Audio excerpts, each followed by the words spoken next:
একদম ভিন্নভাবে ভিন্ন স্বাদে ঘরে বানিয়েছিলাম দুধ কচু দিয়ে চিংড়ি। এই চিংড়ি দিয়ে দুধ কচু শাক গরম ভাতে অসাধারণ লাগে খেতে, একবার খেলেই ফিদা হয়ে যাবে। তার জন্য কচু শাকগুলোকে নুন দিয়ে খুব ভালো করে সেদ্ধ করে নিয়েছি। আর এখানে একটা মশলা করে নিচ্ছি, 2 রকমের সর্ষে আর কাঁচা লঙ্কা দিয়ে ভালো করে পেস্ট করে ছেঁকে নিয়েছি। সেম মিক্সিতেই এখন আর একটা পেস্ট করে নিচ্ছি নারকেল আর পোস্তর। এটারও একটা খুব ভালো মিহি পেস্ট করে রেখে দেব।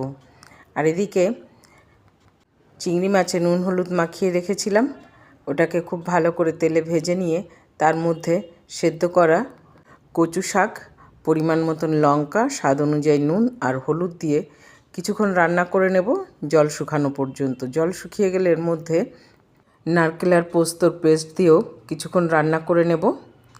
এটাকেও খুব ভালো করে শুকিয়ে নিতে হবে। তারপরে যে সর্ষে আর কাঁচা লঙ্কার পেস্টটা করেছিলাম সেটা দিয়ে খুব ভালো করে রান্না করে নেব।